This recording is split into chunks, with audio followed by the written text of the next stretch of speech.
بسم الله الرحمن الرحيم.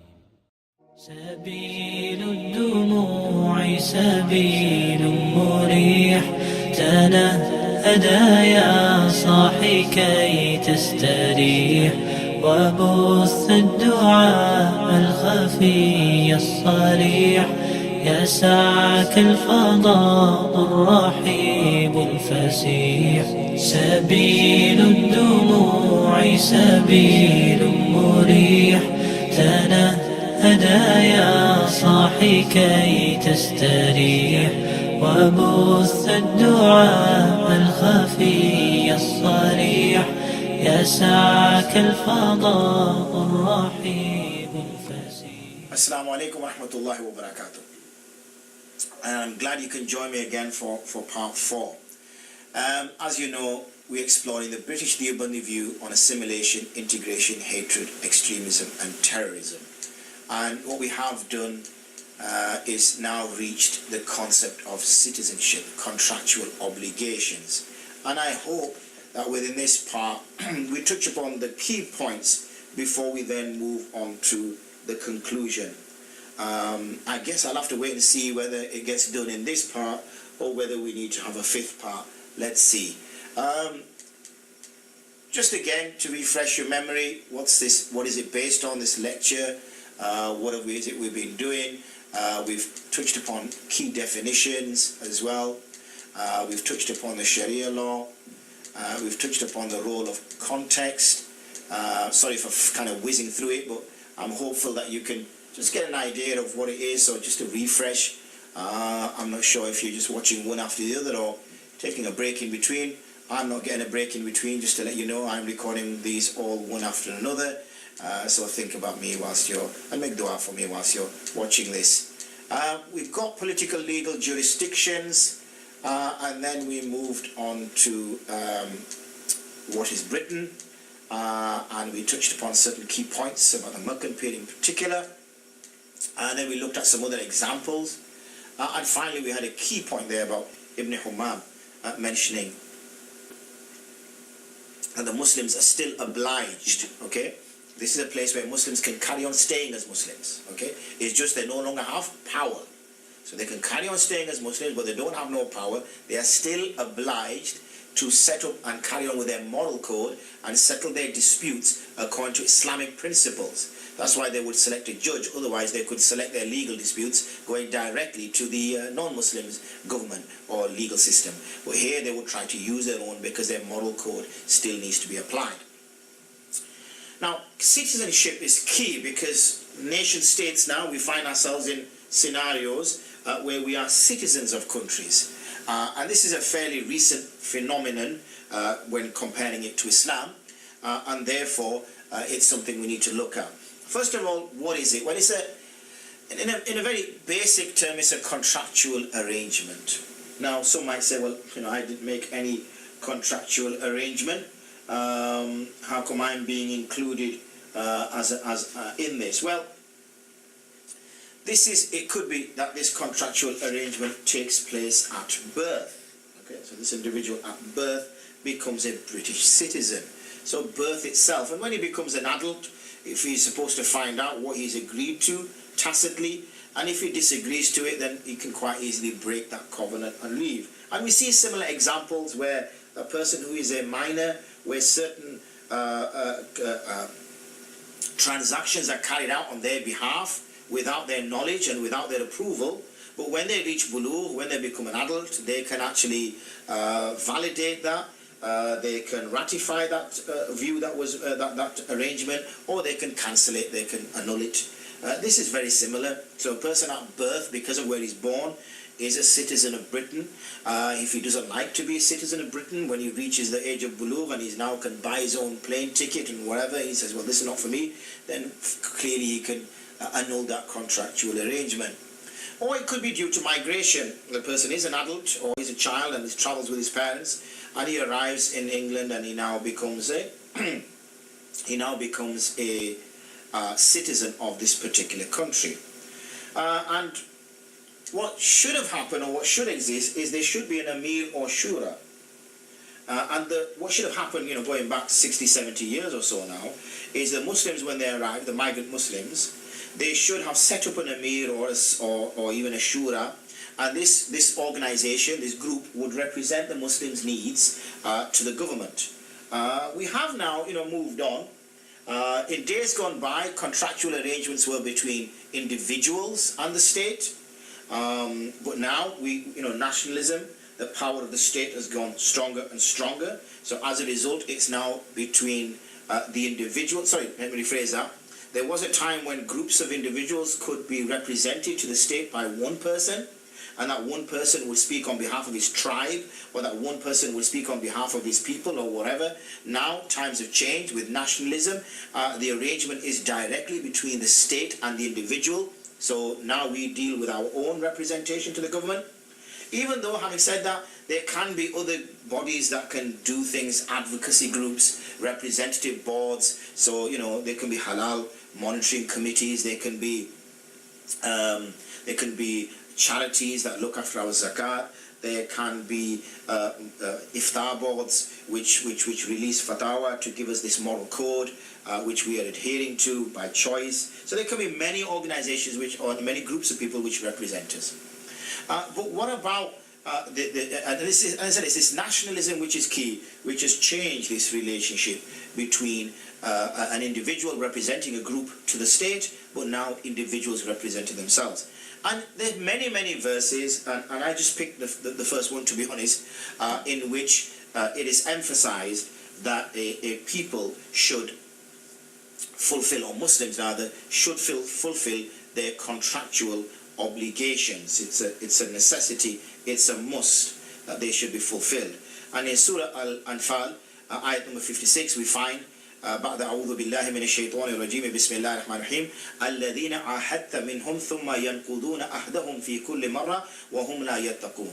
There are those individuals who have ahadta, they have made a covenant, then they break that covenant, their covenant, every time, and they have no taqwa, meaning they have no fear of Allah subhanahu wa ta'ala. And there are many, many other verses which speak about, and many obviously the books of fiqh will speak about, that when an arrangement, a covenant is made, then it should not be broken, and if it is to be broken, it must be done in such a way that the people are giving full notice in advance, and so therefore they are not being and if they, so they know well what they're getting themselves into. Some may argue with respect to contractual obligations. Some may argue that, look, our contractual obligations are to the country we find ourselves in. Yes, we do have a relationship to the state, and we have the state has a right over us. We've agreed to live by certain standards and certain ways, and in exchange we get certain things. But what about in a situation where our Muslim brethren are being killed or whatever? What's our relationship with that state now, when it's that state that's doing the killing?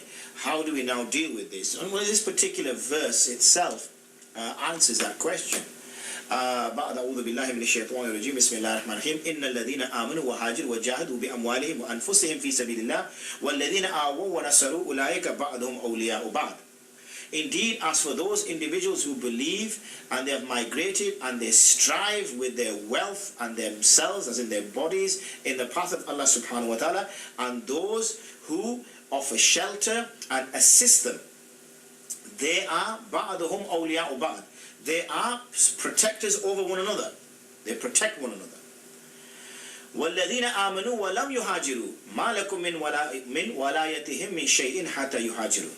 And as for those individuals who believe but they have not migrated, so they have not come to you, O Prophet ﷺ, they have not come to Medina, then it is not مَا لَكُمْ مِنْ وَلَا, then it is not necessary upon you, it is not incumbent upon you to protect them until they migrate. حَتَّى يُهَاجِرُوا وَإِنِ اسْتَنْصَرُوكُمْ وَإِنِ اسْتَنْصَرُوكُمْ فِي الدِّينِ فَعَلَيْكُمُ النَّصْرُ إِلَّا عَلَىٰ قَوْمٍ بَيْنَكُمْ وَبَيْنَهُمْ مِيثَاقٌ وَاللَّهُ بِمَا تَعْمَلُونَ بَصِيرٌ. However, if they request or ask for your help with respect to matters of religion, then it is necessary upon you to assist except if it is regarding a people that between you and them is a covenant. Right. But if they ask you for help, what it means is that if they ask you for help, if they ask you to help drawing on your religious brotherhood, saying that these individuals are attacking us because of our religion. They're not attacking us for anything else. They're attacking us based upon our religion. It's a religious war. It's not a war over resources. It's not a war over anything else. It's a religious war. Then if they ask you for help, فَعَلَيْكُمُ النَّصْرُ, then it's necessary upon you, it's binding upon you to help them. However, except against a people that you have already made an arrangement, a covenant, an agreement. Wallahu bima ta'an. Allah subhanahu wa ta'ala regarding what you are doing is all seeing. What is saying in that particular last part? Okay.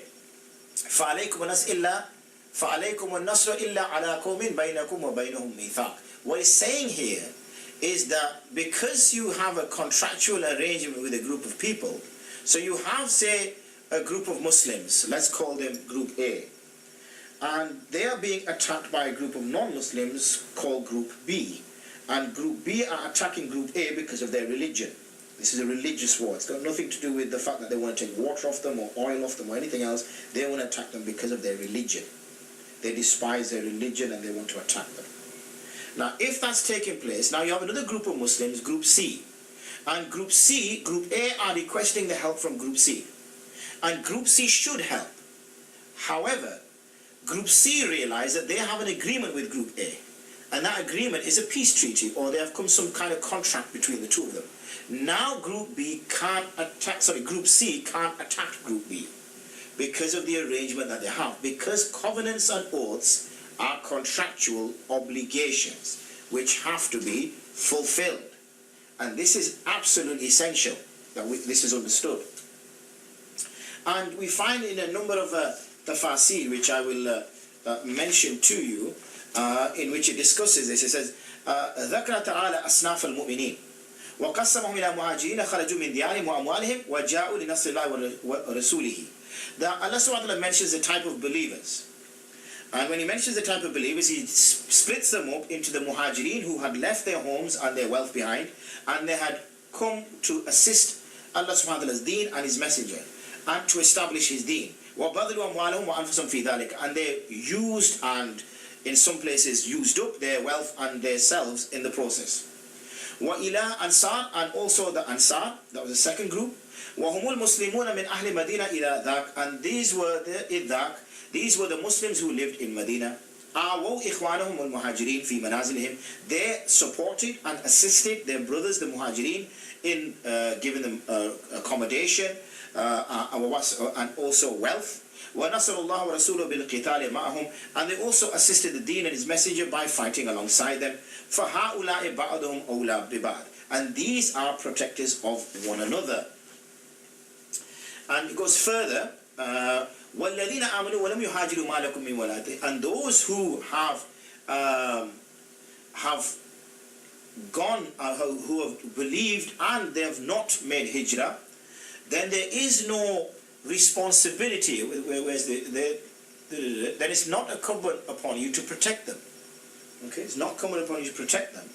Min shay'in hatta, until they migrate. Okay, until they migrate. هذا هو الصنف الثالث من الأمم. This is the third type of Muslims or believers. هم الذين آمنوا ولم يهاجروا. They are those who believed and they did not make hijrah. بل أقاموا في بواد. Rather they stayed wherever they were. فهؤلاء ليس لهم في المغانم نصيب. These group of Muslims don't get a share of any war distributions after the battles which used to take place. ولا في خمسها, neither when the khums was taken out. إلا ما حضروا في القتال, except if they were present in the qital. كما قال Imam Ahmad, like the way Imam Ahmad has said. And this is all from Tafsir ibn Kathir.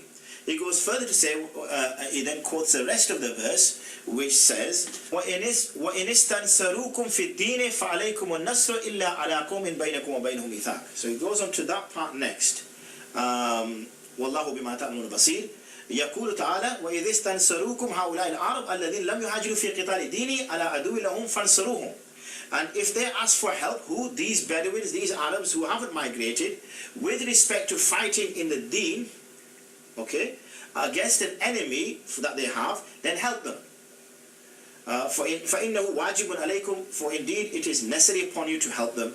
لِأَنَّهُمْ إِخْوَانُكُمْ فِي الدِّينِ, because they are إِخْوَانُكُمْ, your brothers in religion. Except أَيَّسَنْصُرُكُمْ عَلَى قَوْمٍ مِنَ الْكُفَّارِ, except that they ask you to help against the people from the non-Muslims, بَيْنَكُمْ وَبَيْنَهُمْ مِيثَاقٌ, that you have a covenant between them, أي مُحَادَنَةٌ إِلَى مُدَّةٍ فَلَا تَغْفِرُوا ذِمَّتَكُمْ. So don't belittle your responsibilities, don't belittle your arrangements, وَلَا تَنْكُدُوا أَيْمَانَكُمْ, and don't break your covenants, your oaths, مَعَ الَّذِينَ أَحَدْتُمْ, those from which you have made. And Ibn Kathir rahimahullah ta'ala says, وَهَذَا مَرْوِيٌّ عَنْ Ibn Abbas. So you can see here that you can't, when there's a contractual arrangement in place, then one can't do that. One can't break their oath. And in Tafsir al-Wasit, we've got further discussions very similar. هؤلاء الذين لم يهاجروا لأن في نصرتهم على من بينكم وبينه عهد نقضا لهذا العهد. Okay, نقضا. So this shows, and it mentions further in this tafsir, وهذا يدل على رعاية الإسلام للعهود واحترامه للشروط والعقود. And this indicates towards the consideration that Islam gives towards covenants and agreements, and how it honors them based upon the conditions and the promises made. So this is very important mentioned there in this tafsir. We can see in all of these ahadith clear discussions making it absolutely crystal clear that one can't break one's covenants and agreements in order to assist and go further. So you're getting a picture, particularly from the Hanafi madhab, based on the maslak of the Deoband, that when contractual arrangements are made within a state, one of citizenship, then to go against those, and what are we talking about? What kind? We're talking about killing. We're talking about attacking, any acts of terror, anything of that nature whatsoever. Those would be absolutely illegal, according to the Deobandi view, applying the Hanafi madhab. And this is in these circumstances one finds oneself in. So this is quite surprising, hopefully, for some people who are listening, that this is the view that's being purported, and this is the actual view that's practiced. Furthermore, we talk about deception in contractual obligations. We have a hadith here from Abdullah ibn Masud radiallahu anhu, Anas ibn Malik, which is quoted by Imam Bukhari, in which he says, لِكُلِّ غَادِرٍ لَوَاءٌ يَوْمَ الْقِيَامَةِ قال أحدهما ينسب وقال الآخر يرى يوم القيامة يعرف به.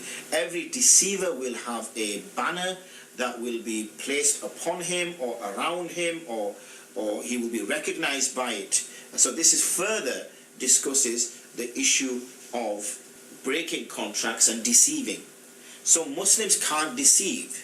What I'm trying to build up the argument towards is when a Muslim makes an arrangement with a state that they're living in, and the state that they're living in, say here now, is in Britain, then they have contractual obligations that they need to keep up. And one can't deceive those contractual obligations, because deception, one is breaking a contract, breaking an oath, which is impermissible.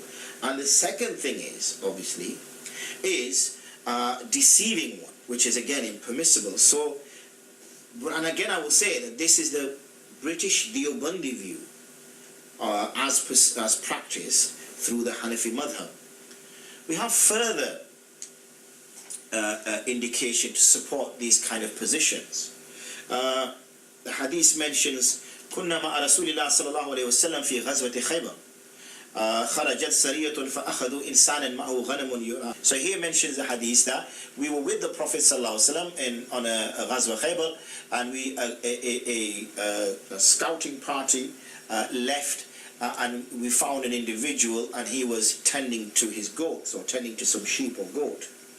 فَجَاءُوا بِهِ إِلَى رَسُولِ اللَّهِ صَلَّى اللَّهُ عَلَيْهِ وسلم. So he brought these animals to the Prophet صلى الله عليه وسلم.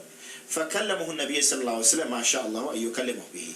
So he started to open a conversation, or initiate a conversation with the Prophet صلى الله عليه وسلم, and they had a discussion. Now, obviously, the Sahaba who were quoting this were out of earshot, so they didn't know what was being said.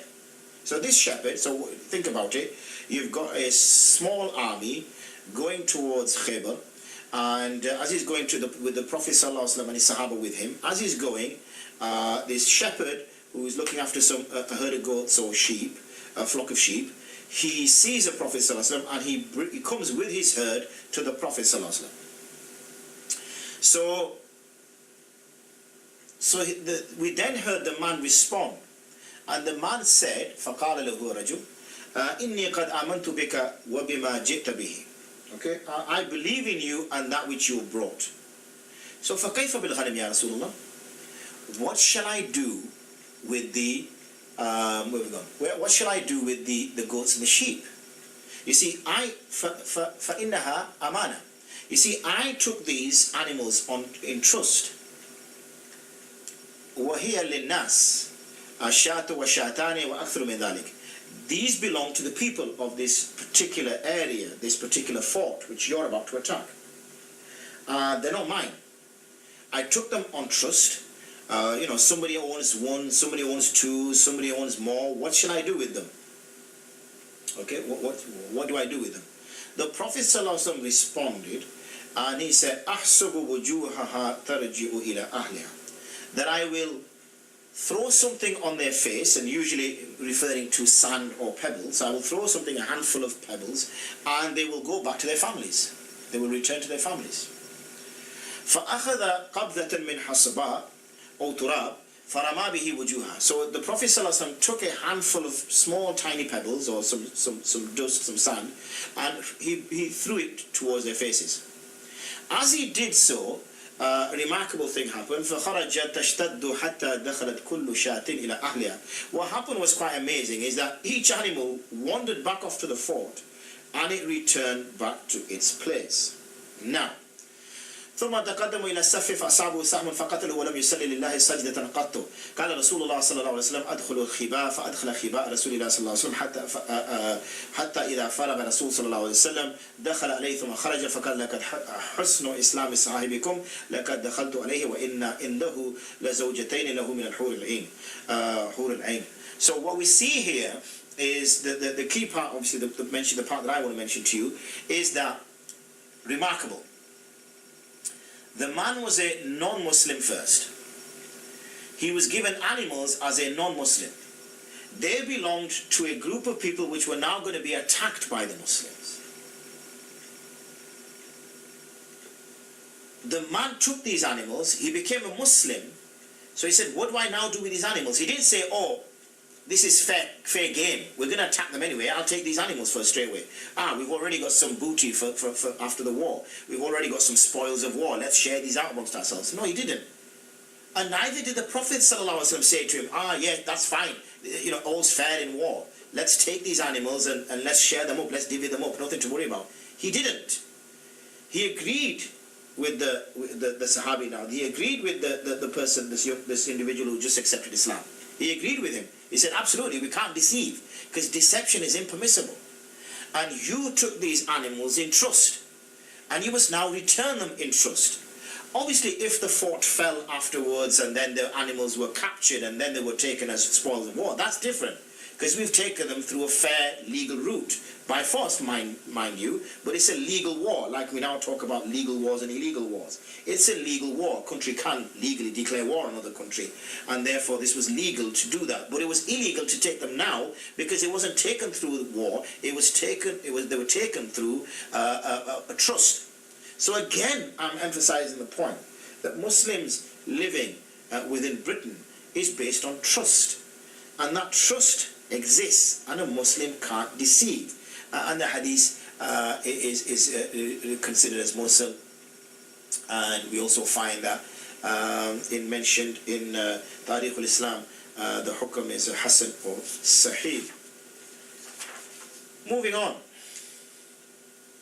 some may say that, look, I'm permitted to deceive the enemy, and if they perceive the enemy as a within Britain, for example, they say, well, Britain's at war. Let's simplify the situation, and then the complicated way it actually is, and simplify to say, well, the Muslims are in Syria, or the Muslims, well, not in Syria, but the Muslims in Iraq and Afghanistan are being killed by British soldiers. So what I'll do is that justifies me deceiving them and acting like I'm one of them. And then as soon as the opportunity arises, I can then do that.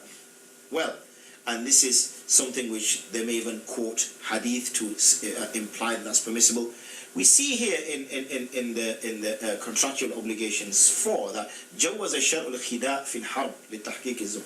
So we can see that Sharia has given khida. Now khida is tactical strategies, okay, of deception or tricking.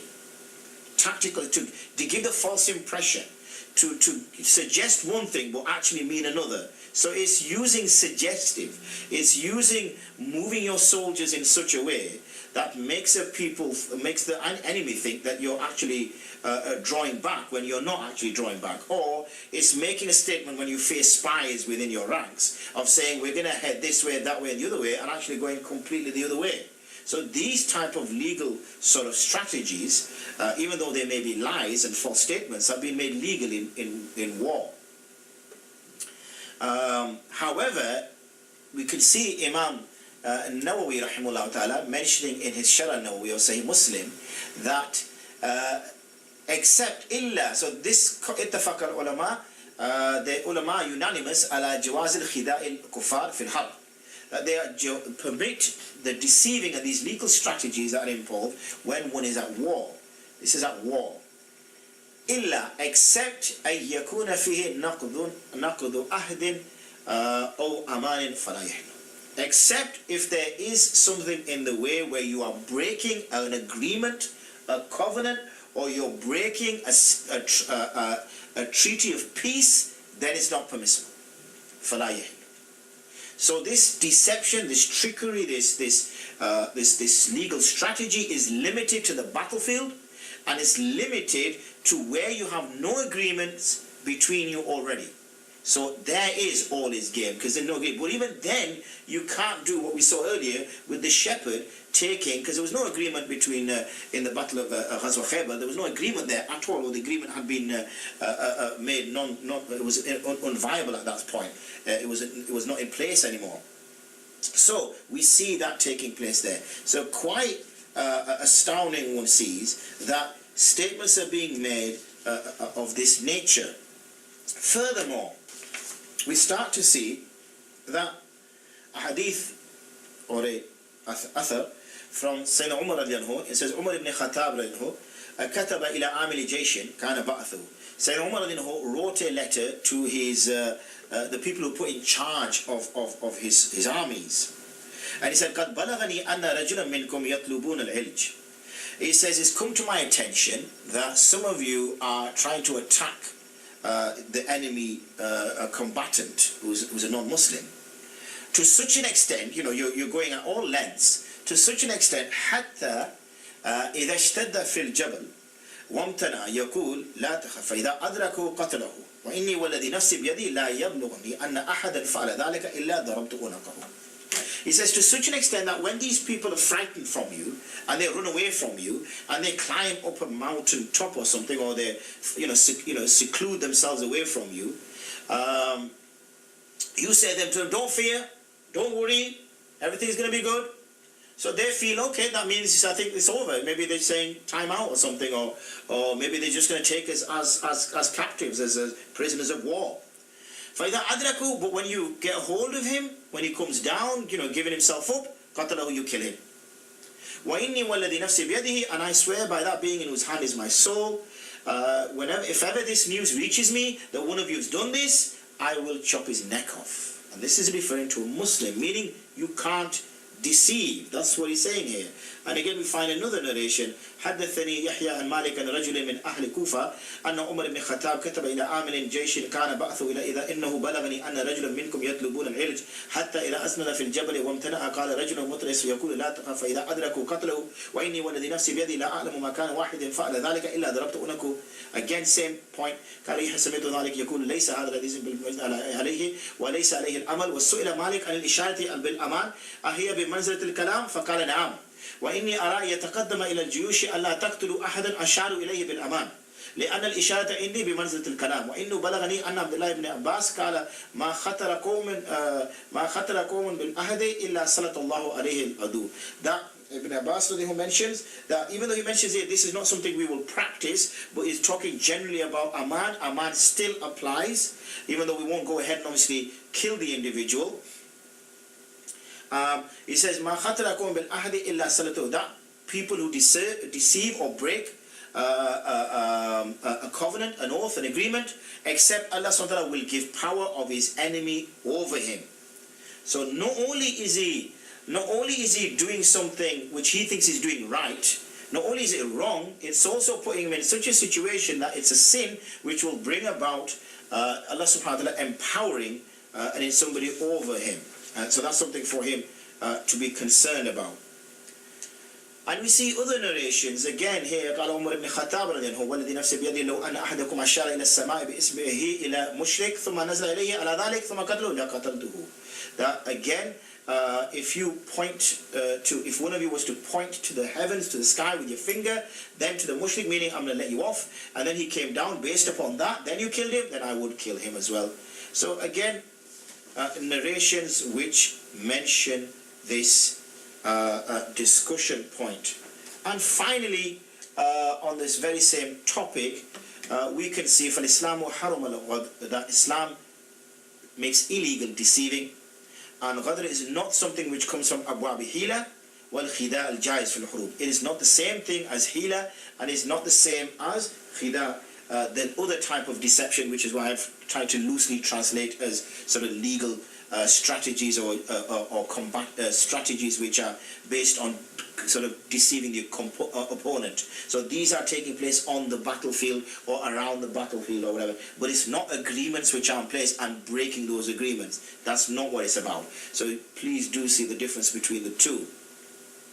فالشريعة الإسلامية فرقت بين ما يجوز من وسائل الحيلة وما ينطوي على الغدر ونقض العهد. So this is all under this particular text, which is written extensively on this topic, and it says that the Islamic Sharia differentiates between that which is permissible from the methods of hila and those which contain deception and breaking of covenants. They are two different things, and they need to be differentiated, which is absolutely important to do so. We now reach arguably the sort of end part now of our series of lectures, and as I said, we'll stop there for part 4, and I hope you can join me for part 5, which will also be the conclusion for this set. وآخر دعوانا أن الحمد لله رب العالمين سبحانك وبحمدك أشهد أن لا إله إلا أنت أستغفرك وأتوب إليك. السلام عليكم ورحمة الله وبركاته. كي تستريح وبث الدعاء الخفي الصريح يسعك الفضل